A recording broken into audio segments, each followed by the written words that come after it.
Dostlar, özelleştirme çekləri barədə sizə yeni xəbərlərim var. Biz hamımız bunları bilməliyik.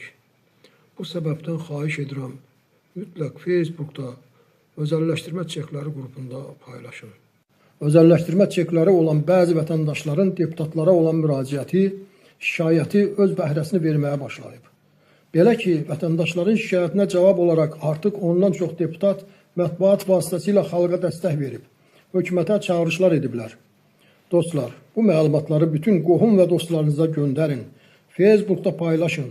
Hamı bilsin ki, öz əmlak payını tələb edənlərin və şikayət edənlərin sayı artsın. Dostlar, deputat Zahid Oruç deyib ki, Milli Məclisin payız sessiyası yeni başlayıb. Bu məsələ ilə bağlı fürsət düşən kimi fikirlərimi səsləndirəcəm. Dövlətin ali rəhbərliyinə çağırış edəcəm. Çünki həqiqətən də özəlləşdirmə çekləri ilə bağlı problem qalmaqdadır və burada insan hüquqları pozulmaqda davam edir. Hesab edirəm ki, bu məsələ birdəfəlik həllini tapmalıdır. Deputat Fazil Mustafa deyib ki, əllərində qiymətli kağızları, yəni çekləri qalmış insanların problemləri ilə tanışam. Onlar hüquqlarının pozulması iddialarında qanunla haqlıdırlar. Görünən odur ki, bu problemin həllində maraqlı olmayanlar var. Çox yaxşı olardı ki, çeklər problemi tezliklə aradan qaldırılsın. İnsanların pozulan hüquqları bərpa olunsun. Bunun da yolu var. Hesab edirəm ki, məsələyə bir dəfəlik nöqtə qoyulması üçün müvafiq komissiya yaradılmalıdır. O komissiya tez bir zamanda araşdırma aparmalı, çeklər məsələsi ilə bağlı təkliflərini hazırlamalı və dövlətə təqdim etməlidir. Müvafiq qərarla problemə nöqtə qoyulmalıdır. Deputat Aqil Abbas deyib ki, haqlı olaraq vətəndaş deyir ki, Ulu Öndər tərəfindən verilən, üzərində müddət qoyulmayan qiymətli kağız qiymətsiz ola bilərmi? Ona görə də düşünürəm ki, hökumət bu məsələyə bir əncam çəkməlidir, insanımızın pozulan hüququ bərpa olunmalıdır. Deputat Vüqar Bayramov deyib ki, dövriyyəyə buraxılmış çeklərin 80% istifadə olunub, 20% isə istifadə olunmayıb. Necə deyərlər, çeklər əllərdə qalıb. Bu isə həmin 20% insanın bir növ hüquqlarının pozulmasıdır. Mövcud qanunlara görə bütün özəlləşdiriləcək dövlət əmlakının 65%-i özəlləşdirmə payı sahibləri olan vətəndaşlara məxsusdur. Amma bundan indi əlində çek olan vətəndaşlar yararlana bilmirlər. Təklif edirəm ki, özəlləşdirmə paylarının yenidən istifadəsi ilə bağlı hökumət tərəfindən müəyyən mexanizmlər işlənib hazırlansın. Praktikada həyata keçirilsin. Gələn ilin dövlət büdcəsi müzakirələrində fürsət yaranarsa problemi bir daha gündəmə gətirməyə çalışacağım. Ümid edirəm ki, hüququ pozulan insanların haqqı özlərinə qaytarılacaq. Deputat Razin Nurullayev deyib ki, vətəndaşların hüquqları pozulub. Hazırda milyon yarımdan çox özəlləşdirmə çekləri vətəndaşlarda qalmaqdadır. Uzun illərdir ki, vətəndaşlar bu çekləri nə vaxtsa yenidən istifadə edə biləcəklərinə ümid edirlər. Bu fikirlərində haqlıdırlar. Çünki özəlləşdirmə paylarının üzərində istifadə müddəti yoxdur. Əgər vətəndaş ondan istifadə edə bilməyibsə, o zaman bundan istifadə hüququ var. Dövlət özəlləşdirmə çekləri sahəsində vətəndaşlar qarşısında olan borcunu yerinə yetirə bilməyib və biz bunu boynumuza almalıyıq. Qarşıdakı iclaslarda imkan düşdüyü halda özəlləşdirmə çekləri məsələsini yenidən parlament tribunasında səsləndirəcəm. Bilirsiniz, bu məsələ bir dəfəlik həll olunmalıdır, deyərək Razi Nurullayev vurğulayıb. Deputat Azər Bayramov deyib ki, bugün də hesab edirəm ki, əllərində yararlama bilmədikləri vauçerlərə qalan vətəndaşların haqlarının bərpasına ehtiyac var. Aidiyyəti qurumların vətəndaşın xeyrinə qərar verəcəyinə inanıram. Yenə də lazımi qurumlara müraciət edirəm ki, vətəndaşlarımızı narazı salan bu problemin həlli ilə bağlı addım atılsın. Deputat Məlahət İbrahim qızı deyib ki, nəzərə almaq lazımdır ki, bu çeklər dövlətin qiymətli kağızıdır. Dövlətin qiymətli kağızı isə qiymətsiz, adi kağız parçasına dönməməlidir. Əlbəttə, aidiyyəti qurumlar bu məsələyə biganə qalmamalıdır. Cənab Prezident İlham Əliyevin rəhbərliyi ilə ədalətli dövlətdə yaşayırıq. Ölkə başçımız hər bir vətəndaşın probleminin həllinə diqqət göstərir. İnanıram ki, bu məsələ də müsbət həllini tapacaq.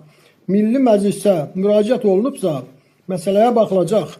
Çünki Milli Məclis rəhbərliyi də, deputatlarımız da, aidiyyəti komitələr də müraciətlərə həssas yanaşırlar, deyə vurğulayıb. Deputat Arzuxan Əlizadə deyib ki, hüquqşünasların rəylərinə əsasən deyə bilərəm ki, vətəndaşlar haqlıdırlar. Zamanında bu çeklər vətəndaşlara ona görə verildi ki, özəlləşdirmədə yaxından iştirak edə bilsinlər. Amma bu proses bir qədər fərqli icra olundu. Səbəb və nəticələr barədə uzun-uzadı danışmaq olar. Amma indiki reallıqda fakt budur ki, dövlətin verdiyi qiymətli kağızlardan istifadə edə bilməyənləri var və bundan istifadə onların haqqıdır. Dövlət də həm öz qiymətli kağızına, həm də qiymətli kağızından yaralana bilməyən vətəndaşlarına sahib çıxmalıdır. Görünən odur ki, məsələnin həll olunmasını istəməyən qüvvələr var. Amma vətəndaşın narazılığına baxmaq, hüququnu bərpa etmək lazımdır ki, vətəndaş da dövlətinin ədalətinə inansın. Milli Məclisdə bu məsələ ilə bağlı dinləmə də təşkil etmək olar. Deputat Asim Mollazadə deyib ki, minlərlə insan hüquqsuz duruma düşüb. Qanunlara zidd olaraq qiymətli kağızları da qiymətsiz kağız parçasına çevrilib. Düşünürəm ki, bu məsələyə yenidən qayıtmaq, problemi kökündən həll etmək mümkündür. Dövlət qurumlarının bununla bağlı qərar verməsi vacibdir. Deputatları vətəndaşın hüququnun bərpa olunması istiqamətində addım atmasına çağırıram. Deputat Elşad Musayev deyib ki, çek məsələsində vətəndaşların pozulan hüquqlarının bərpası mütləqdir. Özəlləşdirmə prosesində çox ciddi nöqsanlar yaşanıb, korrupsiya halları olub. Dövlətin ona verdiyi qiymətli kağızı əlində qiymətsiz hala düşən insanlarımızın şikayətinə həssaslıqla yanaşılmalıdır. Onlar haqlı olaraq bu özəlləşdirmə payından istifadə hüququnun bərpası istəyirlər. Hesab edirəm ki, hökumət insanların hüquqlarını bərpa etməlidir. Hesab edirəm ki, insanların hüquqlarının bərpası lazımdır. Əgər Milli Məclisə çek sahiblərinin müraciəti varsa, yəqin ki, aidiyyəti komitələrə yönləndirilib və baxılacaq. Artıq 8 aydır Azərbaycan Respublikası Ali Məhkəməsinin İnzibati Kollegiyasında iş üzrə icraat aparılır. Ancaq Ali Məhkəmə inzibati işlərə baxan zaman qanunvericilikdən müddət müəyyən olunmayıb, deyərək işi uzadır. Bəs bu nə vaxta qədər davam edəcək və nə etmək lazımdır? Əziz bacılar və qardaşlar, qeyrət vaxtıdır. Öz-özünüzə kömək. Deputat Elman Nəsirov deyib ki, Ulu Öndər Heydər Əliyevin əhaliyə özəlləşdirmə çeklərinin verilməsi ilə bağlı qərarı mütərəqqi addım idi. Sovetdən qalma dövlət əmlakının Azərbaycan vətəndaşları arasında bərabər hüquqlu şəkildə bölünməsi, özəlləşdirməyə çıxarılacaq dövlət əmlakının 65%-nin əvəzsiz olaraq ölkə vətəndaşları arasında paylanılması, habelə inflyasiyadan qorunmaqla hər bir voucher üçün konkret məbləğin müəyyən edilməsi mühüm qərar idi. Deputat bildirib ki, əlində çeki qalmış vətəndaşların bundan yararlana bilməsi lazımdır. Bu məsələnin hansısa formada həlli vacibdir. Aidiyyəti dövlət orqanları arasında aparılmalı, yekun qərar verilməlidir. İndi Milli Məclisdə gələn ilin dövlət büdcəsi ilə bağlı müzakirələr gedir. Komitə müzakirəsi zamanı fürsət düşərsə, vətəndaşların müraciətini aidiyyəti hökumət nümayəndələrinin diqqətinə çatdıracam. Deputat Aydın Hüseynov deyib ki, Ulu Öndərin vətəndaşların sosial rifahının yaxşılaşdırılması istiqamətindəki addımlarından biri də özəlləşdirmə çeklərinin dövriyyəyə buraxılması idi. Təbii ki, çeklərindən istifadə etməyən vətəndaşlarımız var ki, onların da haqqı tanınmalıdır. Düşünürəm ki, qiymətli kağızları əlində qalan vətəndaşların məsələsi həllini tapmalıdır. Hər halda bu, hüquqi yolla həllini tapsa daha yaxşı olar. Deputat Elman Məmmədov deyib ki, hökumət hüququ pozulan insanların hüquqlarının bərpasını təmin etməlidir.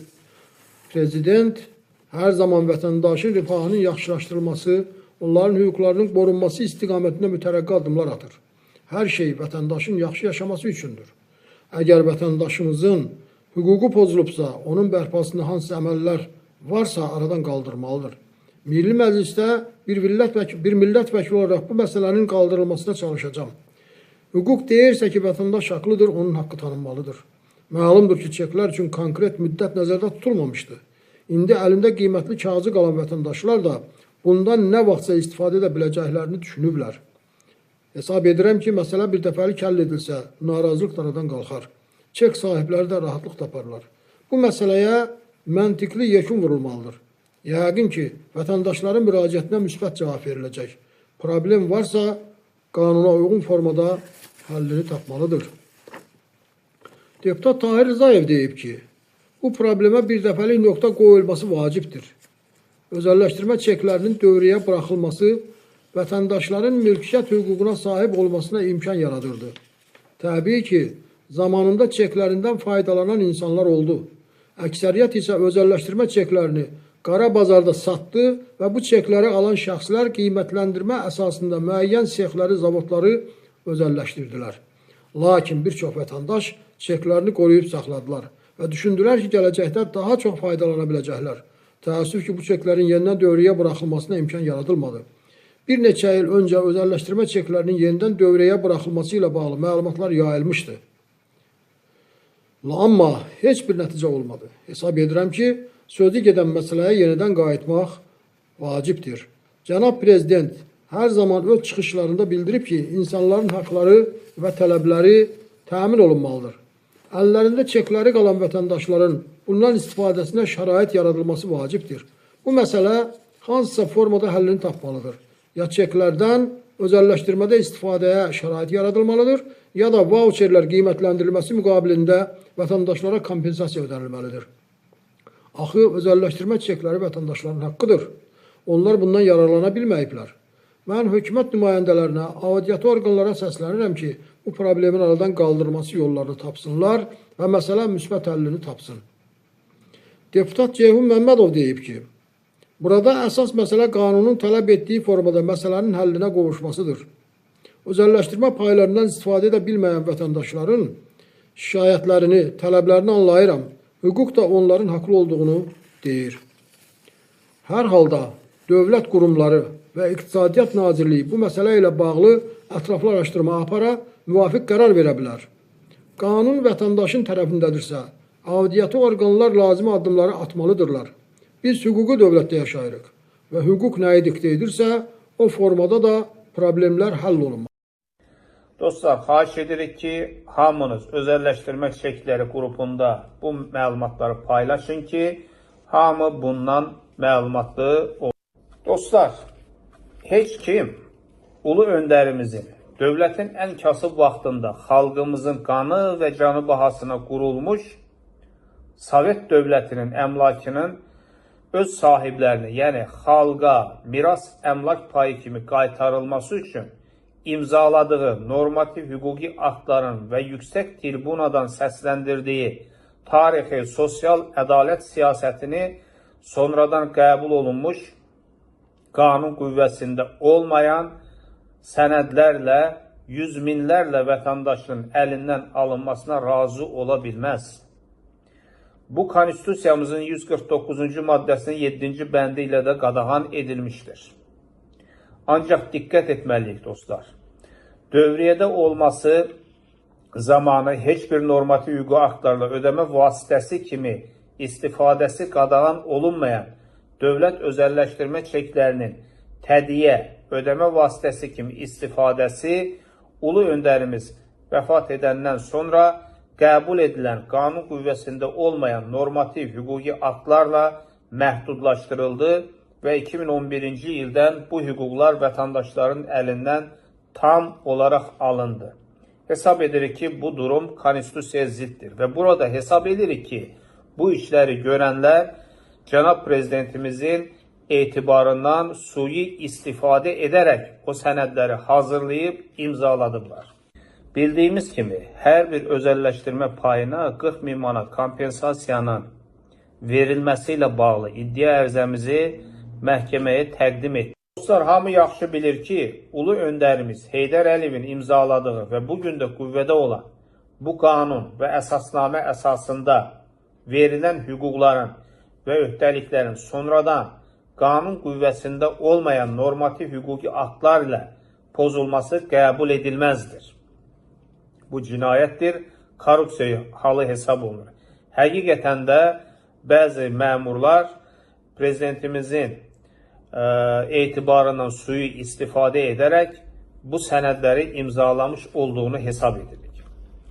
Yəni, qanuna, dövlət özəlləşdirmə çekləri haqqında əsasnaməyə və konstitusiyaya zid olaraq ulu öndərimiz vəfat edəndən sonra qəbul edilən sənədlər ilə dövriyyədə tədiyə, ödəmə vasitəsi kimi istifadəsinə birinci dəfə müddət qoyularaq məhdudlaşdırılıb və 2001-ci ildə isə vətəndaşların əlindən tam alınıb.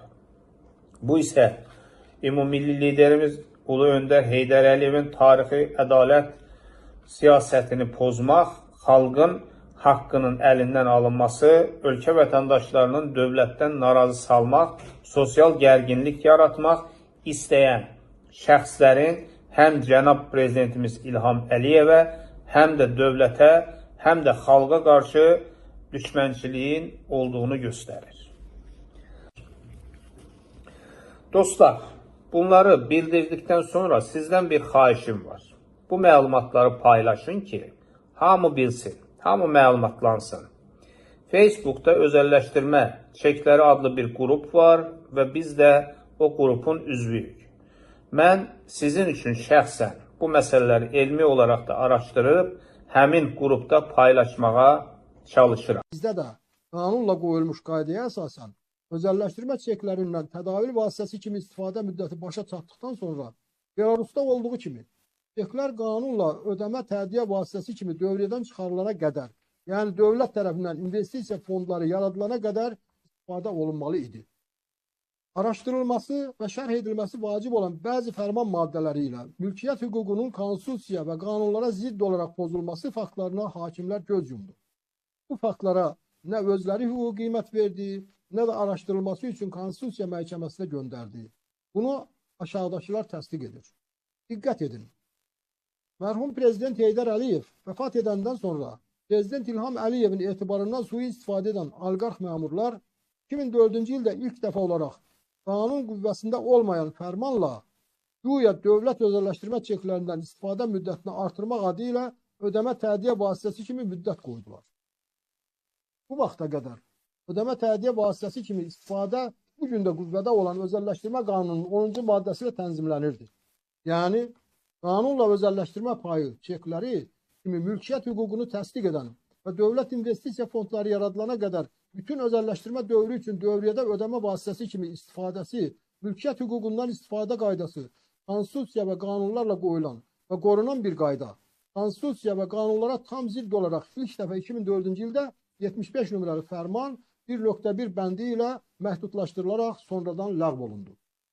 Eyni zamanda Konstitusiyanın 149-cu maddəsinin 7-ci bədi ilə fiziki və hüquqi şəxslərin hüquqi vəziyyətini yaxşılaşdıran, hüquq məsuliyyətini aradan qaldıran və ya yüngülləşdirən normativ hüquqi aktların qüvvəsi geriyə şamil edilir. Başqa normativ hüquqi aktların qüvvəsi geriyə şamil edilmir. Hamımıza məlumdur ki, mülkiyyətdən istifadə hüququ ancaq qanunla tənzimlənə bilər və normativ hüquqi aktlar haqqında Konstitusiya qanununun 64-cü maddəsinin 12-ci bəndinə əsasən, hətta qanunun olmadığı halda digər normativ hüquqi akt qanunun predmetini təşkil edən məsələlərin hüquqi tənzimlənməsinə və onun üçün məcburi olan davranış qaydalarının müəyyənləşdirilməsinə yol verilmir. Mərhum Prezident Heydər Əliyevin imzaladığı, bu gün də qüvvədə olan özəlləşdirmə qanununun 10-cu maddəsinin tələblərinə və özəlləşdirmə qanunlarının icrası üçün özəlləşdirmə payları, çekləri haqqında 450 nömrəli fərmanla təsdiqlənmiş əsasnamənin 5-ci bəndi ilə bütün özəlləşdirmə dövründə çeklərin ödəmə tədavül vasitəsi kimi ifadəsindən, qəbulundan imtina etmək qəti qadağan olunub. Göründüyü kimi, bu tələb bütün özəlləşdirmə dövründə çeklərin ödəmə tədavül vasitəsi kimi istifadəsindən, qəbulundan imtina etməyin qadağan olunduğunu qəbul edib. Lakin, hal-hazırda özəlləşdirmə davam etsə də, çeklərin ödəmə tədavül vasitəsi kimi istifadəsinə icazə verilmir. Bu durum, çek sahibi olan vətəndaşların mülkiyyət hüququnun kobud pozulmasıdır. Lakin, bu faktın araşdırılması üçün Apellyasiya məhkəməsi Konstitusiya məhkəməsinə müraciət etmədi və bu qəbul edilməzdir. Belə ki, sonradan 2004-cü ildə 79 nömrəli fərmanla, 75 nömrəli fərmanla özəlləşdirmə çeklərinin dövriyyədə ödəmə tədiyyə vasitəsi kimi istifadəsinin məhdudlaşdırılması və ləğv edilməsi Konstitusiya və qanunların normativ hüquqi aktlar haqqında Konstitusiya qanununun 64-cü maddəsinin 12-ci bəndinin, o cümlədən Konstitusiyanın 149-cu maddəsinin 7-ci bəndinin tələblərinə, bugün qüvvədə olan özəlləşdirmə qanununun 10-cu maddəsinin tələblərinə, mülki məcəllənin 153.3 maddəsinin tələblərinə tam ziddir. Hətta bu qayda tək fərmanla deyil, heç Konstitusiyaya zidd olaraq sonradan heç qanunla da məhdudlaşdırıla bilməz. Çünki özəlləşdirmə payları çeklər verilən zaman qüvvədə olan 1993-cü il 445 nömrəli qanunun 19-cu maddəsində imperativ qayda deyilir ki, özəlləşdirmə zamanı istifadə olunmayan özəlləşdirmə payları qanunla ancaq və ancaq dövlət tərəfindən yaradılacaq investisiya fondlarına qoyularaq dövriyyədən çıxarıla bilər. Nəticə kimi qeyd etməliyik ki, qanunla özəlləşdirmə çekləri bu gün də ödəmə tədavül vasitəsi kimi bütün özəlləşdirmə dövrü üçün istifadə olunmalıdır. Konstitusiya və qanunlara əsasən mülkiyyət hüququ və ondan istifadə heç bir zaman fərmanla məhdudlaşdırıla bilməz. Qanunların bu cür pozulması cinayətdir və korrupsiya cinayət halı hesab olunur. Heç bir fərman və hətta heç bir qanun konstitusiyon əsas olmadan vətəndaşların hüquqlarını və nə məhdudlaşdıra və nə də ləğv edə bilməz. Hüquqları pozan qanunvericilik aktları isə heç vaxt geriyə tətbiq oluna bilməz. Yəni, mülkiyyət hüququndan istifadəni heç bir zaman, heç bir fərman və nə məhdudlaşdıra, nə də ləğv edə bilməz. Hüquqşünas alimlərin öz məqalələrində yazdığı kimi, burada qanunvericilik deyiləndə qanun mənası verir və qanun anlamında işlədilib. Bu imperativ qaydadır və heç bir fərman bunu poza və ya ləğv edə bilməz. Çünki qanunvericilik obyektiv hüququn əks etdirilməsinin zahiri formasıdır və ictimai, iqtisadi, mülki münasibətləri tənzimləyən qanunların məcmusudur. Hüquq elminin nəzəriyyəsinə əsasən burada qanunvericilik sözü birbaşa qanunun özünü ifadə edir. Bu hüquq aksiyomadır. Dövlət özəlləşdirmə çekləri qanunla mülkiyyət hüququ olduğundan onun istifadəsi qaydası da ancaq və ancaq qanunla tənzimlənir və ancaq konstitusiya normalarına uyğun şəkildə qanunla məhdudlaşdırıla bilər. Yəni, bu qanuna əsasən özəlləşdirmə payları, çekləri bu gün də özəlləşdirmədə ödəmə tədiyyə vasitəsi olmalıdır. Məhz mülki məcəllənin iddia müddətinin şamil edilmədiyi tələblər adlanan 384.0.5-ci maddəsində deyilir ki, dövlət və ya bələdiyyə orqanının və ya onların vəzifəli şəxslərinin əmlaka sahiblik, ondan istifadə və ya ona dair sərəncam üzrə mülkiyyətçinin hüquqlarını pozmuş aktın etibarsız sayılması haqqında mülkiyyətçinin tələblərinə iddia müddəti şamil edilmir. Mülkiyyətdən istifadə hüququ ancaq qanunla tənzimlənə bilər və normativ hüquqi aktlar haqqında Konstitusiya qanununun 64-cü maddəsinin 12-ci bəndinə əsasən, hətta qanunun olmadığı halda digər normativ hüquqi aktla qanunun predmetini təşkil edən məsələlərin hüquqi tənzimlənməsinə və hamı üçün məcburi olan davranış qaydalarının müəyyənləşdirilməsinə yol verilmir.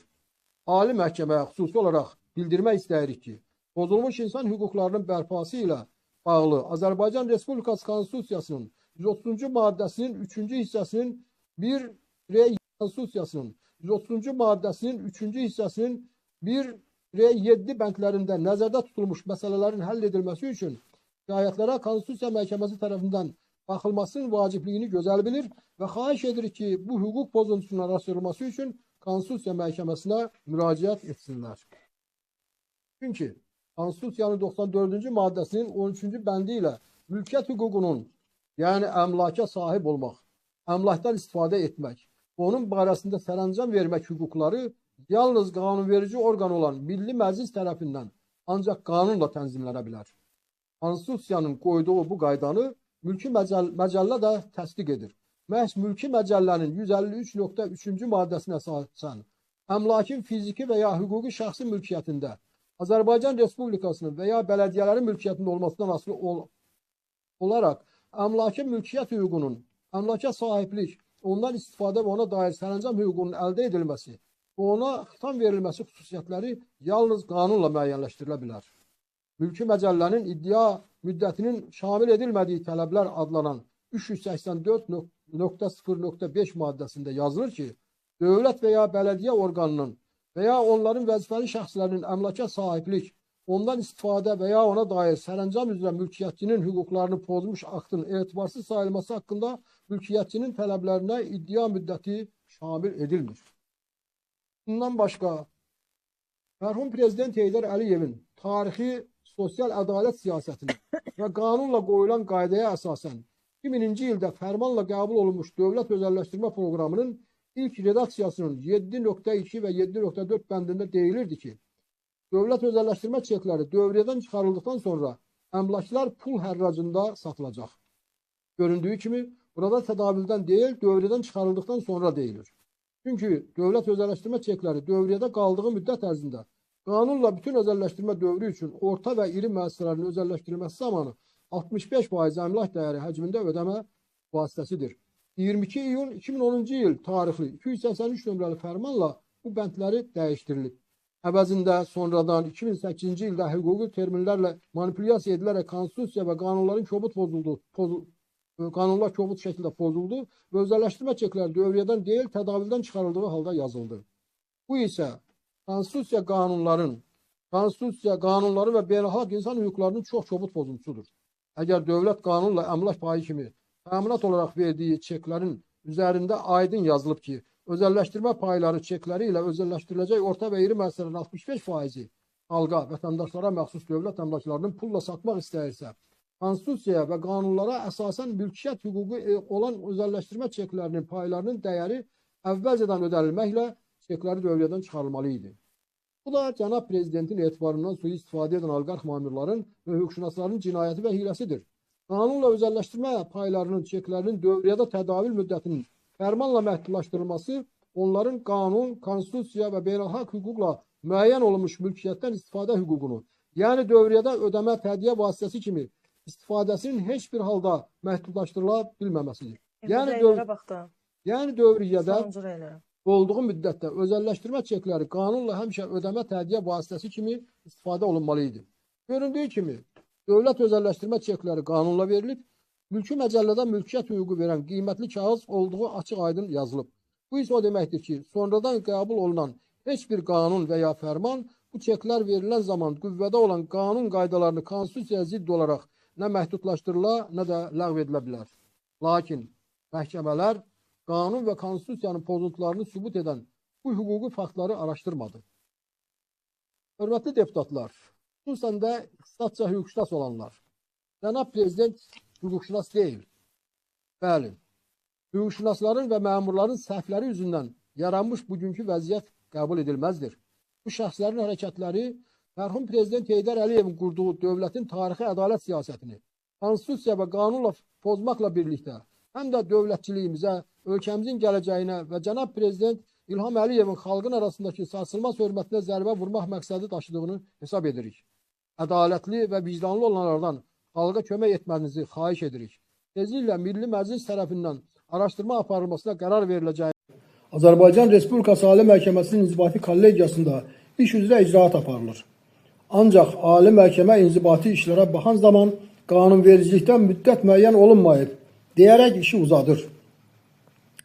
Bəs bu nə vaxta qədər davam edəcək və nə etmək lazımdır? Əziz bacılar və qardaşlar, qeyrət vaxtıdır. Öz-özünüzə kömək edin. 1, 2 və ya 10 çek olmasının fərqi yoxdur. Hər biriniz öz ailəniz adından deputatlara şikayət etməliyik. Hər bir vətəndaş öz seçki dairəsində olan deputata, hətta başqa deputatlara da şikayət edə bilər. Əgər deputat sizin şikayətə laqeyd qalarsa, bu deməkdir ki, həmin deputat Ramiz Mehdiyevin adamıdır və xalq düşmənidir. Dostlar, cənab prezident hüquqşünas deyil. Deməli, o deputat özəlləşdirmə çekləri miras əmlak payları ilə əlaqədar olan konstitusiya və qanunların pozulması, xalqa qarşı düşmənçilik və korrupsiya əməli törədən fərmanların hazırlanmasına cavabdeh olan Ramiz Mehdiyevi və prezident administrasiyasında birbaşa Ramiz Mehdiyevə işləyən hüquqşünasları yox, cənab prezident İlham Əliyev günahkar bilir və bu səbəbdən də susaraq Ramiz Mehdiyevə bəraət qazandırmağa çalışır. Dostlar, mətbuatda artıq Milli Məclisin sədrinə və bütün deputatlara bir çox saytlar vasitəsilə açıq müraciətlər yazılıb. Bu videonun rəy yerində onlarla tanış ola bilərsiniz. Yəni sizin yazacağınız şikayət mətbuatda artıq var.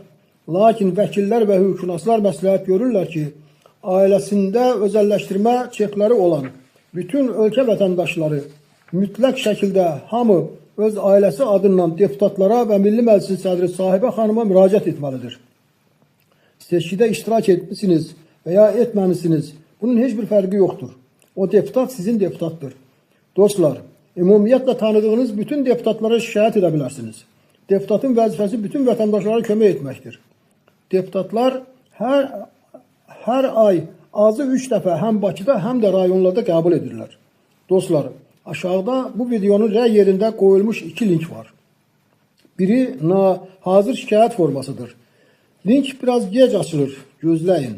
İkinci linkdə isə 124 deputatın qəbul günləri və köməkçiləri ilə əlaqə yaratmaq üçün telefon nömrələri var. Onlara mütləq zəng edin. Qəbul günlərini öyrənin. Şikayət formasında olan müraciətdə hər şey hazırdır. Siz sadəcə əvvəlində tanıdığınız deputatın adını yazıb axırda qol çəkməlisiniz. Hər biriniz bu işdə başqasına, bir-birinizə yardımcı olmalıyıq. Dostlar, bütün hüquqşünaslar və vəkillər problemin müzakirəsinin təcil olaraq Milli Məclisə başlamasının və Milli Məclis tərəfindən komissiyanın yaradılması üçün hər bir vətəndaşın deputatlara mütləq şəkildə şikayət etməsinin vacibliyini bildirirlər. Heç bir vətəndaşın şikayəti cavabsız qala bilməz. Yorulduq, bezdik deməyin. Biz, yaşlı insanlar 8 ildir əlimizdən gələn edirik ki, sizlərə kömək edək. Siz də öz-özünüzə kömək edin, oxuyun, yazın, haqqınızı tələb edin və mübarizə aparın. Yoxsa övladlarınız da sizə baxıb kölə kimi yaşamaya davam edəcəklər. Bunun üçün Milli Məclisdə 10 deputat deyil, bütün deputatlar xalqa dəstək verməlidir. Yəni Zahid Oruç və başqa deputatlar problemi qaldıran zaman bütün deputatlar bu problemin təcil olaraq Milli Məclisdə müzakirəsini və təcil özəlləşdirmə əmlak payları, çekləri barədə komissiyanın yaradılmasını təklif etməlidirlər. Çünki Milli Məclisin sədri Sahibə xanım həm bizim ona göndərdiyimiz şikayətlərə və müraciətlərə cavab vermir, həm də Milli Məclisdə özəlləşdirmə çekləri barədə xalqı dəstəkləyən deputatları susturmağa çalışır. Onlara hədə qorxu gəlir. Diqqət edin. Statistikaya görə özəlləşdirmə payları qalan, yaşlı nəsildən olan vətəndaşlardan hər il 1,5% dünyasını dəyişir. Özəlləşdirmə paylarını satmayıb, ümidlə saxlayan 1 milyon vətəndaşdan ildə 15 bin insan dünyasını dəyişir. Bu isə o deməkdir ki, özəlləşdirmə çeklərini satmayıb, ümidlə saxlayan 1 milyon vətəndaşlardan 2011-ci ildən sonra son 15 ildə öz halal miras əmlak payını almadan, oliqarx məmurlar tərəfindən konstitusiya və qanunların pozulması nəticəsində hüquqları tapdalanaraq ölənlərin sayı 200 mindən çoxdur. Hər ay 1250 insan, yəni deputatların və məmurların xalqın probleminə biganə qaldığı hər gün 41 insan öz haqqına çatmadan dünyasını dəyişir. Biz hamımız bunları bilməliyik. Rəydə öz xeyir duanızı yazın. Xahiş edirik, mütləq Facebookda özəlləşdirmə çekləri qrupunda paylaşın. Çoxlarının uşaqları və nəvələri bu çeklərin gələcəyə təminat verən miras əmlak payı olduğunu, əmlak dəyərinin qanunla ən azı 20 min dollar olduğunu bilmir və ucuz qiymətə qara bazar alverçilərinə satır. Dostlar, sizcə bugün Milli Məclisdə müzakirə etmək üçün bundan vacib nə ola bilər? Ancaq bəzi deputatlar heç vətəndaşları saymırlar və şikayətləri oxumaq belə istəmirlər. Bu səbəbdən onların qəbuluna gedib şikayəti birbaşa özlərinə vermək və üzlərinə oxumaq lazımdır. Ramiz Mehdiyevə cinayət işi açılması çox müsbət haldır. Ancaq məhkəmə hüquq sistemində onun köməkliyi ilə vəzifə tutanlar bugün də at oynadırlar. Dostlar, hamı bilməlidir ki, konstitusiya və qanunların pozulması nəticəsində mülkiyyət hüququndan istifadənin fərmanla məhdudlaşdırmaq və ləğv etmək korrupsiya cinayətidir. Dostlar, cənab prezident hüquqşünas deyil. Cənab prezident heç vaxt atası Ulu Öndər Heydər Əliyevin tarixi sosial-iqtisadi ədalət siyasətini, xalqa vədini pozan və korrupsiya cinayəti yaradan belə bir fərmana bilə-bilə qol çəkməzdi. Bu dövlət cinayətinin müəllifi olan Ramiz Mehdiyevin cənab prezidentin etibarından sui istifadə edərək törətdiyi ən ağır dövlət cinayətidir. Xalqa qarşı düşmənçilikdir. Yəni bugün qanunun fərmanla dayandırılması nəticəsində özəlləşdirmə çekləri olmadan dövlət əmlaklarının pulla satılması korrupsiya cinayətidir. Dostlar, hüquqşünaslar hər bir vətəndaşın bu şikayəti mütləq oxumasını və ailəsi adından öz deputatlarına verilməsini vacib sayırlar. Və bunu bütün vətəndaşların edəcəyi təqdirdə mütləq tezliklə müsbət nəticə verəcəyinə əmindirlər. Xahiş edirik, hər imkan olanda Facebookda, qruplarda paylaşın. Hamı bilsin, hər paylaşanda 50-100 adam görür. Azərbaycan Dövlət Universitetinin hüquq professoru Fərhad Mehdiyevin də dediyi kimi, əgər deputat vətəndaşın mülkiyyət hüququnun pozulmasına, əmlak payının məmurlar tərəfindən yeyilməsinə laqeyd qalırsa, deməli o deputat əclafdır. Sizin və uşaqlarınızın, gələcəyinizin və bütün xalqın düşmənidir. Deməli, o deputat cənab prezidentin də düşmənidir. Çünki o fikirləşir ki, bu cinayəti Ramiz Mehdiyev yox, cənab prezident bilə-bilə edib. Sizcə cənab prezident öz atasının imzaladığı konstitusiyanı, qanunları və fərmanları bilə-bilə pozardı mı? Sizcə cənab prezident korrupsiya halı yaradan atasının xalqa vədini pozan hər hansı bir sənədə bilə-bilə qol çəkərdi mi? Biz inanırıq ki, cənab prezidentə düzgün və tam məlumat çatan kimi haqq ədalət çox tez bir zamanda öz yerini tapacaq. Bu səbəbdən xahiş edirik, aktiv olun. Dostlar, əgər bütün 124 deputatın hamısı bu barədə Milli Məclisdə danışarsa, bu problemin cənab prezidentə çatması və tez bir zamanda tam həlli deməkdir. Allah heç kimin zəhmətini əvəzsiz qoymur. Bir-birinizə kömək edin. Paylaşaq, birləşək, haqqımızı birlikdə tələb edək. Dostlar, hətta bəzi deputatlar dövlət qiymətli kağız olan özəlləşdirmə çeklərinin dövriyyəsi, tədavül və təhdiyə vasitəsi nə olduğunu bilmirlər. Dövriyyəyə buraxılma hər hansı mülkiyyət hüququ verən daşınar və ya daşınmaz əşyanın, o cümlədən qiymətli kağızların istehsal olunaraq əvəzli və ya əvəzsiz olaraq verilməsidir. Məsələn, pullar dövriyyədə təhdiyə ödəmə vasitəsidir. İstiqrazlar isə dövriyyədə tədavül vasitəsidir. Yəni, satıla və banka girov qoyula bilər. Özəlləşdirmə paylarının, çeklərinin başqa qiymətli kağızlardan üstün cəhətlərindən biri də odur ki, onlar dövriyyədə həm bütün özəlləşdirmə dövrü ödəmə təhdiyə vasitəsi olması və 3 illik tədavül vasitəsi kimi istifadə olunması birbaşa qanunla tənzimlənib. Özəlləşdirmə payları, çekləri qanunla 3 illik tədavül vasitəsi idi. Yəni, bu 3 ildə çeklər satıla və bankda girov qoyula bilərdi. Bu, ən çox investorlar və çeklərini satmaq istəyənlər üçün maraqlı idi. Diqqət edin, ancaq özəlləşdirmə çeklərini satmayan vətəndaşlar və investorlar üçün qanunla özəlləşdiriləcək orta və iri müəssisələrin 65%-nin dəyərinin ödənilməsi zamanı çeklər bütün özəlləşdirmə dövründə müddətsiz olaraq ödəmə təhdiyə vasitəsi idi. Özəlləşdirmə qanunlarının icrası üçün Heydər Əliyevin imzaladığı və bugün də qüvvədə olan özəlləşdirmə payları, çekləri haqqında əsasnamənin 5-ci bəndi ilə bütün özəlləşdirmə dövründə ödəmə vasitəsi kimi çeklərin qəbulundan imtina etmək qəti qadağan olunub. Yəni, tədavül vasitəsi kimi çeklərin dövriyyədə istifadəsi qanunla dayandırıla bilər. Ancaq qanun bu halda özəlləşdirmə paylarının yenə də dövriyyədə qalmasını və ödəmə tədavül vasitəsi kimi bütün özəlləşdirmə dövrü üçün istifadəsini birbaşa tənzimləyib.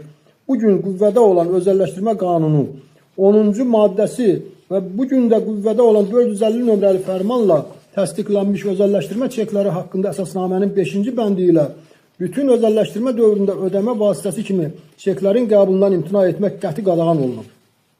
Eyni zamanda 1993-cü il 445 nömrəli qanunun 19-cu maddəsi ilə imperativ qayda olaraq özəlləşdirmə zamanı istifadə olunmayan özəlləşdirmə payları qanunla ancaq və ancaq dövlət tərəfindən yaradılacaq investisiya fondlarına qoyularaq dövriyyədən çıxarıla bilər.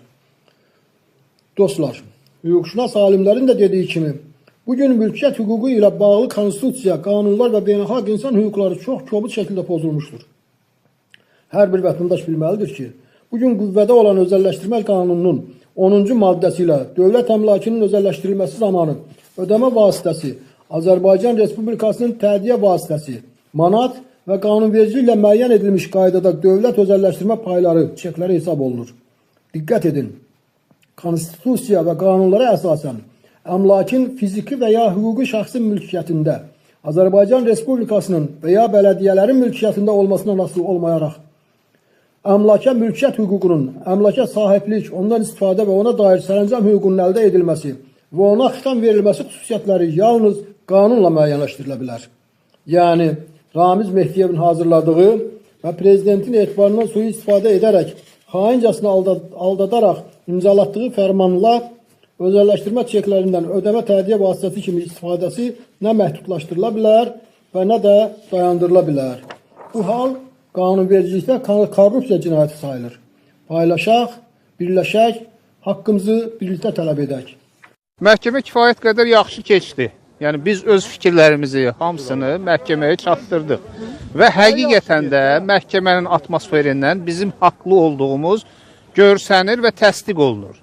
Qarşı tərəf Əmlak Komitəsinin nümayəndəsinin dediyi tək bir söz var. Deyir ki, icraata qəbul olunmadığı üçün, yəni mahiyyət üzrə baxılmadığı üçün mən hələ ki heç bir suala cavab verməyəcəm. Sizə heç bir sənəd də verməyəcəm deyir. Dolayısıyla bu məsələ onu göstərir ki, məhkəmələr bunu bir formada icraata qəbul edib, yəni mahiyyət üzrə baxışa keçib bu işə baxacaq. Bu burada olmadı bugün, amma Ali Məhkəməyə təzədən şikayət verəcək. Kassasiya şikayəti verəcək Ali Məhkəməyə ki, bu məsələ mütləq surətdə araşdırılmalıdır. Çünki soyuqda insanlar burada gözləyir və hardasa 2 saatdır, 3 saatdır ki, vətəndaşlar soyuqda, qarda, çoğunda burada gözləyir. Onların haqqı olduğunu bu təsdiqləyir əslində. Bu fakt belə o haqqın varlığını təsdiqləyir. Məhkəmənin atmosferi də onu təsdiqlədi. Digər vəkil dostlarımız da onu, mənim dediklərimi təsdiqləyə bilər ki, həqiqətən də belə oldu. İclas salonunda təxminən 20-25 nəfər vardı. Onların 6 nəfəri vəkilidir. Digərləri isə vətəndaşlar özləri idi. Ağsaqqal adamlar idi. Hamısı oradaydı, öz fikirlərini bildirdilər. Və hamısı da mənim dediyimi təsdiqləyər ki, məhkəmə atmosferi, həqiqətən atmosfer var da orada. O atmosferi təsdiqləyir ki, biz haqlıyıq. Bizim haqqımız var. Məsələ odur. Biz də bu haqqımızın axırına qədər gedəcək. Təbii ki, hüquq müstəvisində. Hüquq müstəvisində kənara çıxmadan sivil qayda. İşimiz budur. Oldu. Sağ olun. Hürriyyət TV-də siz özünüzü təqdim eləyərdiniz vəkil. Vəkil Mübariz Yolçiyev. Mübariz bəy, neçə nəfər şəxsin ərizəsi? İddia ərizəsi imzalanıb 700 nəfərə yaxın şəxs tərəfindən. Tam rəqəmini bilmirəm. Bəli, bəli. Əlavə 3000 nəfərə yaxında əlavə ərizə verib ki, 3-cü şəxs olaraq məni işə daxil edin. Çek sahibləridir bunlar. Təxminən bu iddianın imzalayan şəxslər ümumi mənada götürsək, hardasa 4000-ə yaxın bir vətəndaş var. Hansı vəsadət verilmişdir daha çox orada? Orada əsas vəsatətlərdən biri odur ki, bu çeklər hələ də dövriyyədədir. Dövriyyədən çıxarılıbsa, bizə bir normativ hüquqi akt göstərin. Çünki dövriyyədən çıxarmanın proseduru budur. Proseduru budur ki, mənim kompensasiyamı verəcəksən, sonra mənim malımdan mənə vermiş olan mülkiyyətimi alacaqsan. Dövriyyənin proseduru budur. Belə bir şey olmuyor. Belə bir normativ hüquqat mövcud deyil. Ona görə də bizim əsas üzərində durduğumuz məsələ bundan ibarət. Bizim mülkiyyət hüququmuz var. Bu mülkiyyət hüququmuzu alırsınızsa qarşılığını ödəyin. Biz başqa bir şey istəmirik. Bir sual vermək istəyirəm. Zamanında o çekləri olan şəxslər səhm qoyaraq müxtəlif belə zavod ya fabrik və yaxud da hansısa şirkətdə, müəssisələrdə səhm sahibi olurlar. Amma sonradan həmin o səhmlərdən heç bir faiz götürməyiblər. Bəs o səhmlərin taleyi necə olacaq? O səhmlərə girmək istəmirəm. Bizim işimiz hal-hazırda dövlət özəlləşdirmə payları və çekləridir. O ikinci mərhələdir. O bizə aid deyil alanı. Özəlləşdirmə paylarının qiyməti nə qədər? Kompensasiya olunması qiyməti dövlət hesab. Biz onu deyirik də, hesablayın deyirik. Bu ekspertlərinizi təyin edin, bunun qiymətini hesablayın ki, bizi qiymət ödəyəsiniz. Yəni bizim təxmini düşüncəmiz 40 mindir, 100 mindir, 50 mindir. Belə bir şey təxmin edirik biz sadəcə. Bu dəqiq bir şey deyil. Amma mən deyirəm ki, dövlət mütəxəssis təyin eləsin, ekspert qrupları formalaşdırsın, bunları hesablasın. Məsələ budur. Bugün bir dəqiqə üzümü sayın. Mən Naxçıvan. Bir dəqiqə. Buyurun. Şəhid oğul anlatayım qəhrəman. Bundan üçün də şəhidimizi rəhmət eləsin. Birinci gəlmişəm bir kimliyimi üzünü çıxardıb vermişəm ora. Orada yazmamışam şəhid anasıyam. Ora vermişəm. İkinci də gəldim gecə Dubinka ilə cəmaatı çıxartdılar, yolu itirdim. Bu da üçüncü dəfədir gəlmişəm Naxçıvandan. Nə olacaq bunun axırı? Axırını əslində dedim. Heydər Əliyevin Allah ruhunu şad eləsin. Ulu Öndər Allah rəhmət eləsin Heydər Əliyev. Həqiqətən Allah prezidentimizə can sağlığı versin. Həqiqətən də bu işlər mən inanıram ki, prezidentimiz təmin edir. İnşallah. Mən ona güvənirəm. Vətəndaşları ən çox narahat edən məsələlərdən biri də dövlət özəlləşdirmə paylarının qiymətidir. Bununla bağlı qeyd etməliyəm ki, birincisi, dövlət özəlləşdirmə payları qanunla verilir və qanunla dəyəri maddi ekvivalentə bağlandığından və inflyasiyadan qorunduğundan qanunun qoyduğu qaydaya uyğun olaraq təxmini hesablamalara görə bugün üçün hesab edirik ki, ən azı 40.000 manat səhm payı ilə eyni ekvivalentdədir. Çünki 1997-ci ildə Əmlak Komitəsinin 222 nömrəli əmrində olan hesablamada hər dövlət özəlləşdirmə payının dəyəri ən azı 2000 Amerika Birləşmiş Ştatları dolları olduğu bildirilmişdir.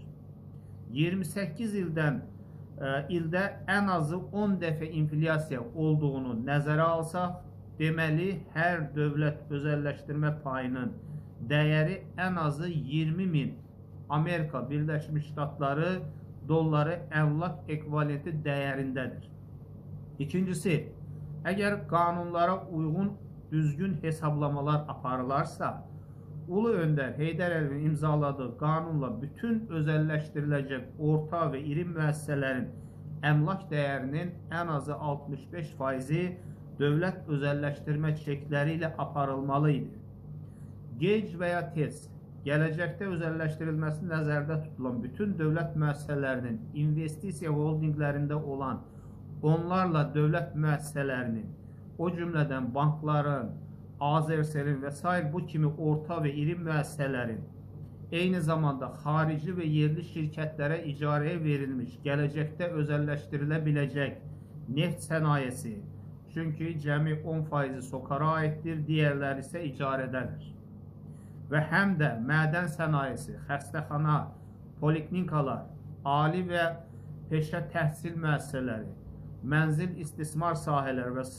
nəzərə alsaq, bu zaman hər dövlət özəlləşdirmə payının əmlak ekvivalent dəyəri bəlkə də 200.000 manat hesablana bilər.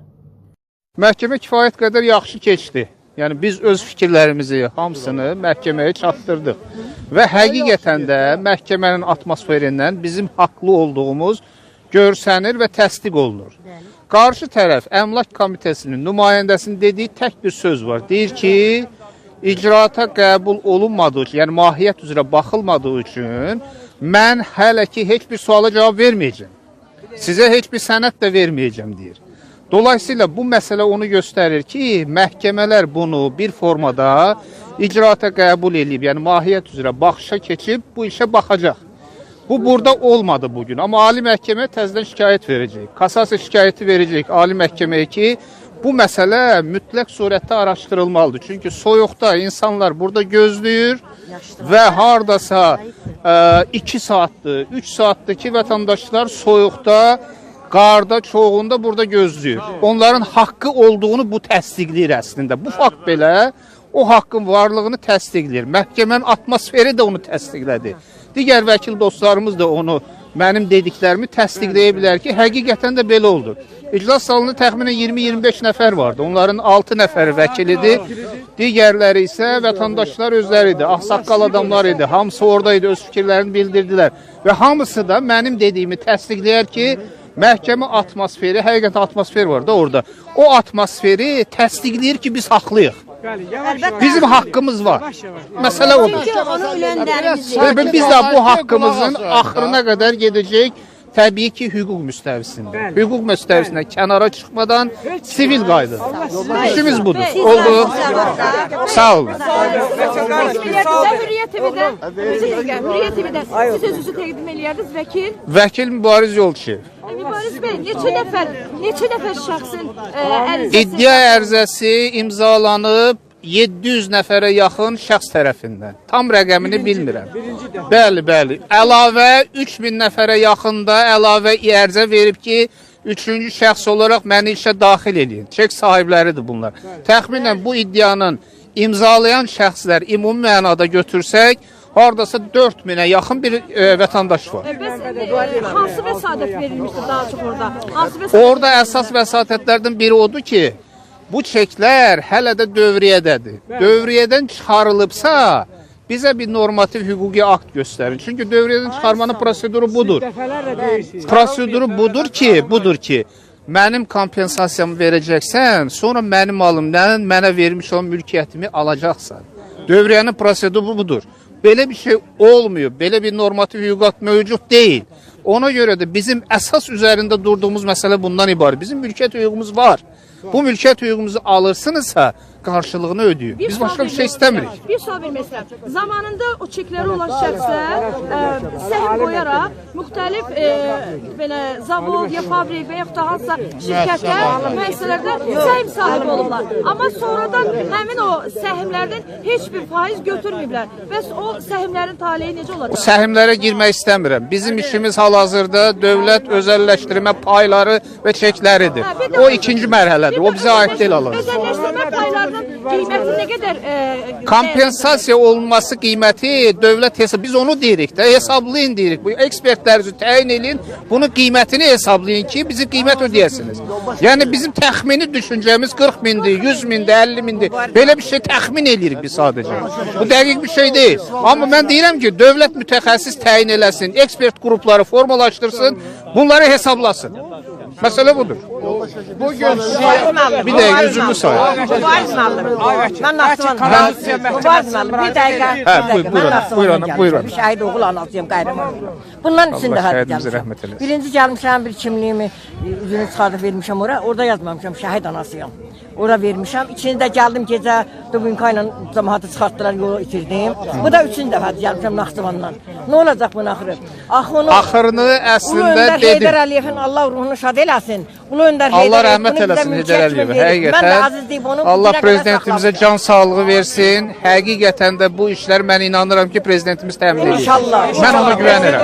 Vətəndaşları ən çox narahat edən məsələlərdən biri də dövlət özəlləşdirmə paylarının qiymətidir.